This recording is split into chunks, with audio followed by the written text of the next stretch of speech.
Friend, कैसे आप सब?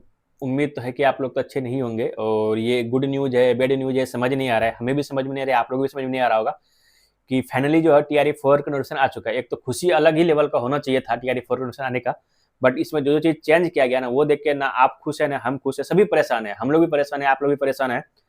तो अब जो आ गया सो आ गया। अब देखते हैं फ्यूचर में क्या होता है, इसके लिए आंदोलन चल रहा है। अब देखते हैं नेगेटिव हटता है कि नहीं हटता है।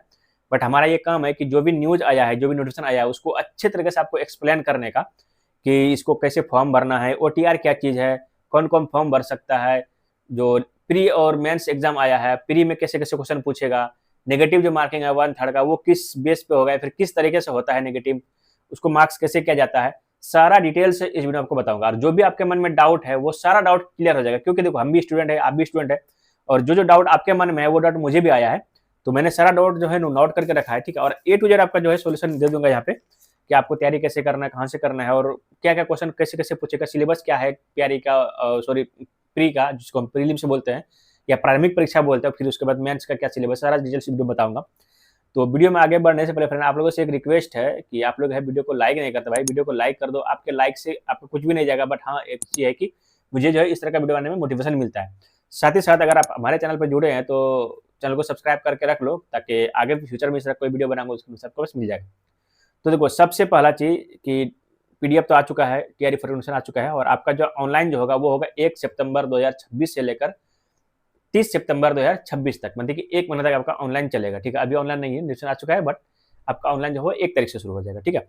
तो उसके लिए सबसे पहला आपको जो है ओटीआर करना पड़ेगा। अब ओटीआर क्या चीज होता है, देखो इसका फुल फॉर्म होता है वन टाइम रजिस्ट्रेशन, जो कि आप लोग सीटेट में भी करते होंगे। लेकिन सीटेट में ये होता है कि आपको हर बार करना पड़ता है। आप लोग सीटेट में भी फॉर्म भरे होंगे तो पहले रजिस्ट्रेशन करते हैं, फिर उसके बाद आपका आगे फॉर्म भराया जाता है। बट इसमें क्या है कि इसमें आपका रजिस्ट्रेशन होगा, बट ये वन टाइम होगा। वन टाइम का मतलब है कि मान लो अभी आप रजिस्ट्रेशन कर दिए, ठीक है, जरूरी नहीं कि आपका एक तरीके से फॉर्म भराएगा तो उसी टाइम रजिस्ट्रेशन कर सकते हैं, आप पहले भी अभी भी कर सकते हैं, या कुछ कोई लोग पहले भी किए होंगे। तो इसमें यह है कि इस वेबसाइट पे जो कि एसएससी में पहले से ही चल रहा है, इसमें है कि अगर बीपीएससी पर एक बार आप रजिस्ट्रेशन कर देते हैं, बेसिक डिटेल देके, मतलब कि मेरा नाम क्या है, फादर नेम क्या है, किस कैटेगरी से, ये सारा चीजें भर के रजिस्ट्रेशन हो जाता है।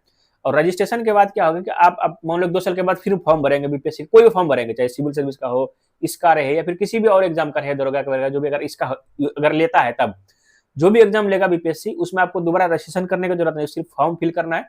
वहां आपको जो है एजुकेशनल डिटेल्स डालना पड़ेगा, नाम वगैरह सब सब पहले से डाला हुआ आएगा, एज वगैरह सारा चीज। तो ये इसी को बोलते हैं वन टाइम रजिस्ट्रेशन, ओटीआर, ठीक है। तो ये आप अभी कर सकते हैं, फॉर्म भरने के टाइम कर सकते हैं, इसमें घबराने की कोई बात नहीं। ये हो गया। और दूसरा जी है एस टेट 2026 वाले का। जी हाँ फ्रेंड, इसमें एस टेट 2026 वाले को तो वैलिड कर दिया है, बट सी टेट 2026 जो कि सितंबर में होगा उसको वैलिड नहीं किया अभी तक। अब देखते हैं, इस पर आंदोलन चलेगा, अभी इस पर जो है सरकार तक बात पहुंचाई जा रही है, देखते हैं अभी क्या होता है, ठीक है। लेकिन अभी तक जो नोटिफिकेशन आया, नोटिफिकेशन के अकॉर्डिंग जो है सी टेट सितंबर 2026 वाला जो एलिजिबल नहीं है, बट हाँ एस टेट 2026 वाला एलिजिबल है। बट हाँ, इसका अभी जो फॉर्म शुरू हो चुका है 17 अगस्त से ही। अब इसका क्या है कि फॉर्म भर देना है, लेकिन फॉर्म भरने से पहले आप लोग देख सकते हैं स्क्रीन पर, ये आपको जो है एक स्व घोषणा पत्र, इसको हम सेल्फ डिक्लेरेशन फॉर्म बोलते हैं, वो आपको मिलेगा बीपीएससी के वेबसाइट, वो डाउनलोड करना है, उसको भरना है। और बीपीएससी का जो फॉर्म भरोगे टीआरई 4 का, उसके साथ इसको भी अपलोड करना पड़ेगा आपको। और जब आप जो है एस्टेट का एग्जाम दे देंगे, वो पास हो जाएंगे, उसके बाद ही आपका टीआरई 4 का प्री का एडमिट कार्ड मिलेगा। इसका मतलब क्या समझ रहे हो, जब तक एस्टेट का एग्जाम नहीं होगा, इसका रिजल्ट नहीं होगा, तब तक प्री का एग्जाम नहीं होगा। मतलब समझ लो प्री का एग्जाम जो है वो 27 में होगा, 2026 का तो उम्मीद भूल ही जाओ आप लोग, ठीक है। तो ये हो जाएगा 2026 वाले के लिए। और सितंबर का भी यार एलिजिबल करना चाहिए यार सीटेट वाले को 26, क्योंकि देखो स्टेट वाले को कर रहे हो, इसका एग्जाम लेकर रिजल्ट देते देते तब तक जो है ना सीटेट सितंबर वाले का भी रिजल्ट वगैरह आ जाएगा, तो उसको भी एलिजिबल करना चाहिए। पता नहीं क्यों नहीं किया सरकार, अब यही जाने। दूसरा चीज एनआईएस वाला, टीआरई 1 टीआरई 2 में एनआईएस वाले वैलिड थे, टीआरई 3 में वैलिड नहीं थे, बट अभी टीआरई 4 में जो फिर से वैलिड हो चुके हैं एनआईएस वाले। तो आप लोग जो जो भी एनआईएस वाले हैं वो भी फॉर्म भर सकते हैं टीआरई 4 में।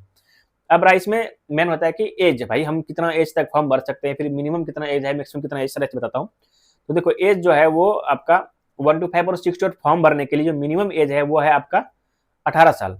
और 9, 10, 11, 12 का जो मिनिमम एज है वो है 21 साल। 21 साल से पहले फॉर्म नहीं भर सकते, जो अगर 9, 10, 11, 12 के भर रहे हैं तो, ठीक है।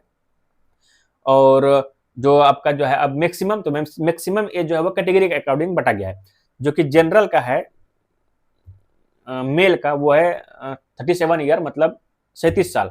जनरल फीमेल का जो है वो है 40 साल। बीसी ईबीसी का जो है वो है 40 साल, मेल फीमेल दोनों का, ठीक है।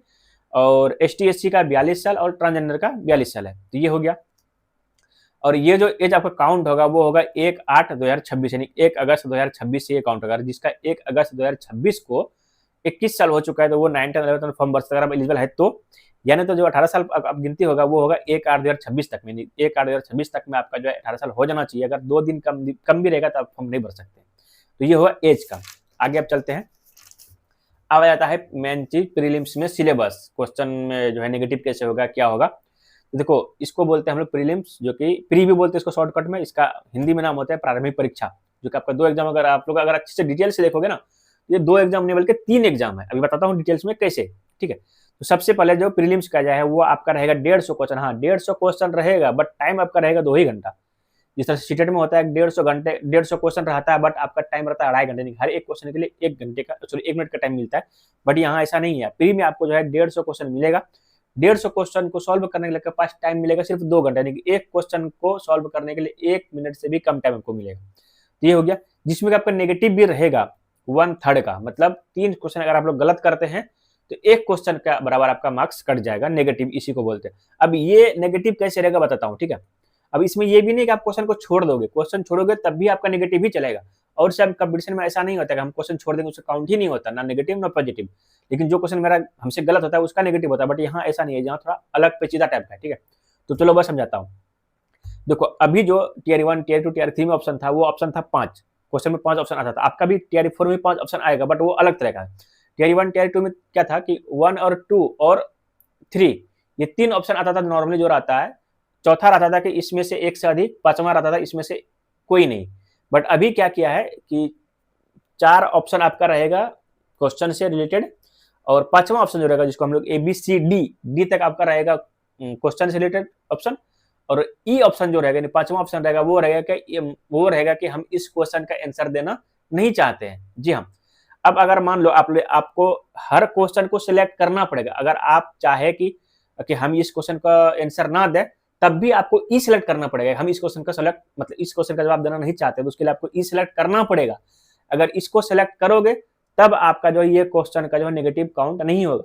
लेकिन अगर आप सोचोगे यार टाइम मेरे पास नहीं, चलो इसको छोड़ देते, कुछ भी नहीं करते इसको, अगर आपने ई सिलेक्ट नहीं किया और ABCD में से कुछ भी सिलेक्ट नहीं किया, तो आपका इस नंबर का नेगेटिव कर देगा। भाई ये क्या लॉजिक होता है, समझ नहीं आ रहा। मतलब मेंटली टॉर्चर कर रहा है भाई स्टूडेंट को। भाई मान लो हमको इस क्वेश्चन को सॉल्व भी नहीं कर, उस क्वेश्चन को हम क्यों पढ़ेंगे बताओ। इसका कहने का मतलब है कि उस क्वेश्चन को पढ़ो, उसके बाद ई लगाओ कि भाई इस क्वेश्चन को हम सॉल्व नहीं करना चाहते, यानी इस क्वेश्चन को हम जवाब ही नहीं देना चाहते। जवाब नहीं देना चाहते तभी तो हम कुछ नहीं रंगाएंगे, लेकिन नहीं, इसका कारण नहीं, आपको रंगा के बोलना पड़ेगा हम जवाब नहीं देना चाहते। क्या यार पागल सब लगता है बैठा हुआ है। तो ये चीज है, तो आपको हर क्वेश्चन को रंगाना ही पड़ेगा।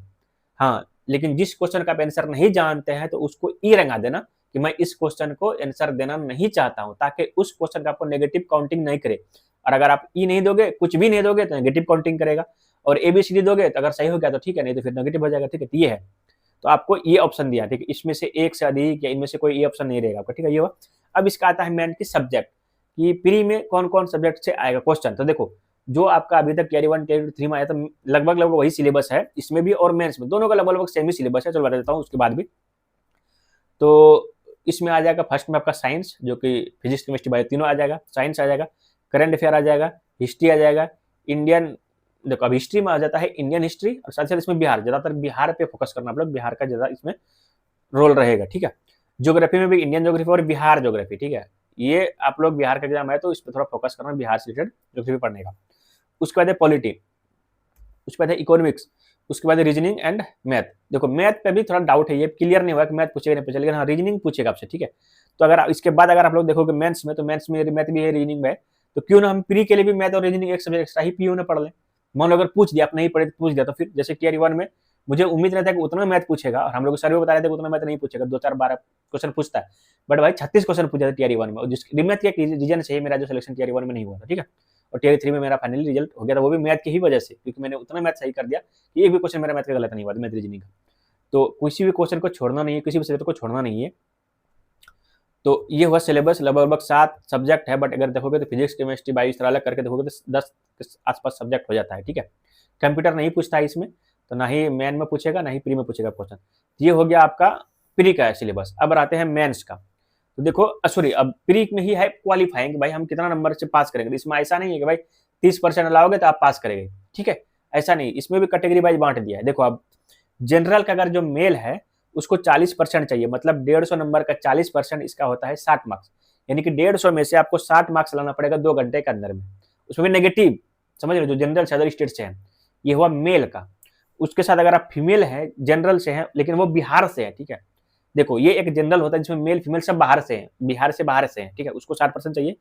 लेकिन कोई जनरल यही से है, मतलब बिहार से ही और जनरल से है, और वो फीमेल है, तब उसको चाहिए 32%, ठीक है, यानी कि 48 नंबर चाहिए उसको।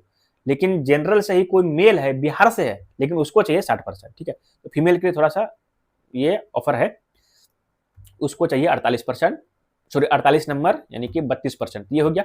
बीसी का चाहिए आपको 36.5%, जी हाँ। तो इसका आपको हो जाता है लगभग लगभग 54.75 मार्क्स, जो कि 55 के आसपास मान लो आपको 55 मार्क्स लाना पड़ेगा अगर बीसी से है, मेल है तो। ईबीसी से है, मेल है, तो आपको 34% लाना पड़ेगा, यानी कि 150 में से आपको 51 नंबर लाना पड़ेगा। अगर एसटी एससी या हैंडीकैप है या फिर फीमेल है, चाहे वो आप जो है वो बीसी रहे ईबीसी रहे, अगर आप फीमेल रहे या फिर बिहार से ही जनरल फीमेल रहे, तो आपको फिर चाहिए 32% 48 नंबर। तो भाई ये टफ है, खास करके उर्दू कैंडिडेट के लिए, कि भाई उर्दू कैंडिडेट को 43-42 में सिलेक्शन होता है, बट अभी क्या रहा है कि नहीं, आपको कम से कम 48 नंबर लाना ही पड़ेगा। 48 नंबर पास करोगे, लाओगे, तब जाके आपका जो है वो मेंस पेपर में आप बैठ सकते हो, तो नहीं बैठ सकते हो, जी हाँ। और उसमें भी नेगेटिव के साथ, नेगेटिव काउंट करने के बाद कट छट के आपका जो है 48 नंबर होना चाहिए। भाई तो टफ है, मतलब इतना इजी तो नहीं है, लेकिन हाँ जो पढ़ने के लिए, पढ़ने वाले हैं उसके लिए तो चलो पढ़ ही लेते हैं, जो भी है नौकरी तो लेना ही है। अब आ जाते हैं मेन में, ये अगर इतना नंबर आप लाते हैं, आप इस कैटेगरी से हैं, इतना नंबर लाते हैं, तब जाके आप जो है मेंस में बैठेंगे, आपका एडमिट कार्ड जारी करेगा। अगर इससे कम नंबर आपका आता है तो फिर आप जो है मेंस के लिए एलिजिबल नहीं, आप वहां से ही फेल हो गए, आप इस नोटिफिकेशन से, इस बहाली से ही बाहर हो गए, ठीक है। तो इतना नंबर लाना पड़ेगा।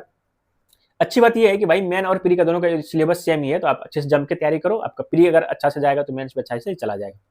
अब आ जाते हैं मेन पेपर।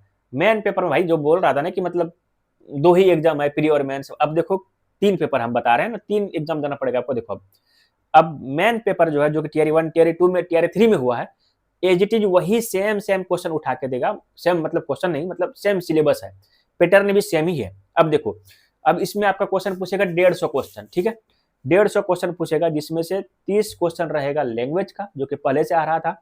अब इस 30 में भी बताओ, मतलब प्री में तो पास करना ही है, क्वालिफाइंग नेचर का ही आपको, वो क्वालिफाइंग है, वो आपका मेरिट में काउंट नहीं होगा प्री में, वो क्वालिफाइंग नेचर का है।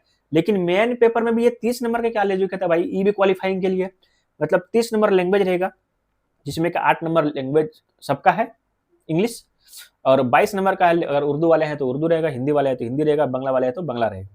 ये 8 और 20 मिला, 22 मिला के 30 नंबर हुआ। अब इस 30 में से आपको जो है 30% लाना पड़ेगा, मतलब क्वालिफाइंग करने के लिए 9 नंबर। अगर आप मान लो प्री पास कर गए, ठीक है, उसके बाद मेन पेपर में बैठे और लैंग्वेज में आपका 9 नंबर से काम आ गया, तब भी आप बाहर हो गए। तो बताओ कि 2 एग्जाम कैसे हुआ, 3 एग्जाम हो गया ना, मतलब प्री पास करो, फिर लैंग्वेज वाला पास करो, फिर मेन वाला पास करो, तब मेन का मेरिट बनेगा। देखो 3 एग्जाम हो गया ना, लगता है 2 एग्जाम है, बट है ये 3 एग्जाम। भाई बहुत टफ कर दिया है, मतलब और स्टेट सबसे देखो, ये बिहार के भी, बिहार का ही अदर एग्जाम देख लो, उससे भी टफ है, मतलब ये टीचर बनना। एक तो सीटेट करो, बीटेट करो, ट्रेनिंग करो, उसके बाद भाई ये हाल है, मतलब क्या बोले भाई, बड़ा दुख हो रहा है यार। काश आप लोग अच्छे से पढ़ते, टियर 3 में सिलेक्शन हो जाता। और मुझे जहां तक लगता है ना कि अगर मैं भी बढ़ता तो भाई मेरा हालत खराब हो जाता, मैं भी लगता है नौकरी ले पाता टियर 4 में, जिस तरह सिलेबस दिया हुआ है। अब आ जाता है 120 नंबर, जो 30 क्वेश्चन अलग होने के बाद जो लैंग्वेज वाला बचता है 120 नंबर, जो कि पहले से चल रहा है, आप सिलेबस देख सकते हैं। 120 नंबर में आपको है मिलेगा 2 घंटे, यानी कि यहाँ पर एक क्वेश्चन का आपको 1 मिनट मिल जाएगा। अब इसी 120 में से आपका बनेगा अब मेरिट, प्री पास करो, लैंग्वेज पास करो, उसके बाद मेंस 120 नंबर का होगा, इसका जो है आपका नंबर जुड़ेगा। तो अब इसमें से सब्जेक्ट देख लो कौन कौन सा है, फिर मैथ है, रीजनिंग है, साइंस में physics, chemistry, bio, geography plus EVS है, इंडियन नेशनल मूवमेंट है। देखो सोशल साइंस तो है ही, इसमें की पॉलिटी, हिस्ट्री, इकोनॉमिक्स, ये सारा चीज आ जाएगा, बट इंडियन नेशनल मूवमेंट को अलग से एड किया, यानी कि आपको जो है इंडियन नेशनल मूवमेंट पे फोकस करना है, यानी कि 1885 से लेकर आजादी तक का, इस पर बहुत, मतलब 4 जाना इसको पढ़ के, इसी ज्यादा क्वेश्चन आता है आपका, 90% क्वेश्चन इसी जगह हिस्ट्री में। ये हो गया। उसके बाद करंट अफेयर, तो ये लगभग समझ लो इसमें भी लगभग 8 से 9 10 क्वेश्चन, इसमें 10 पेपर इसमें भी है, मतलब 10 सब्जेक्ट है। तो ये देखो यही पेपर जो मेन में है वही सब्जेक्ट यहाँ पे भी है। तो आप लोग एक बार अगर अच्छा से पढ़ोगे तो मेंस में भी काम आएगा, प्री में भी काम आएगा, इसलिए घबराने का जरूरत नहीं है। बट यही है कि 3 एग्जाम हो गया, मतलब 2 बार प्री पास करो उसके बाद फाइनल मेरिट में आओगे बनने के लिए। तो इस तरह से सिलेबस है, आपको कहाँ से कैसे पढ़ना है इसके ऊपर मैंने ऑलरेडी एक वीडियो बना दिया है, तो आप लोग जाके वो वीडियो देख सकते हो, उसका लिंक डिस्क्रिप्शन दे दूंगा या फिर साइड में लगा दूंगा, तो आप लोग जाके वो वीडियो देख सकते हैं कि कहाँ से हमको कैसे तैयारी करना है। और अब तो मुझे डाउट लग रहा है कि आपका जो है कोई भी डाउट नहीं बचा होगा, अगर फिर भी आपको लगता है कुछ डाउट छूट गया है, फिर कुछ क्वेश्चन में मुझे लगता है कि मुझसे छूट गया है, तो आप लोग कमेंट करके पूछो, मैं उसका जवाब दे दूंगा या फिर मैं जो है वो वीडियो बनाकर आप लोग बता दूंगा। तो आई होप कि आपका सारा डाउट क्लियर हो गया होगा, और आपको ये वीडियो अच्छी लगी है तो वीडियो को लाइक कर दो, और चैनल पर पहली बार चैनल को सब्सक्राइब कर लो, और बेल आइकन जरूर दबाना फ्रेंड, क्योंकि आगे भी आपको मैं टीआरई 4 से रिलेटेड बहुत ही अच्छी वीडियो आपको बताऊंगा, कैसे आपको पढ़ना है, कैसे आपको क्या क्या चीज पढ़ना है, कैसे पढ़ना चाहिए ताकि आपका सिलेक्शन हो जाए, नेगेटिव जो है वो गलत क्वेश्चन कैसे हम बच सकते हैं, ये सारा चीज आपको बताऊंगा। तो चलो मित्र, तब तक के लिए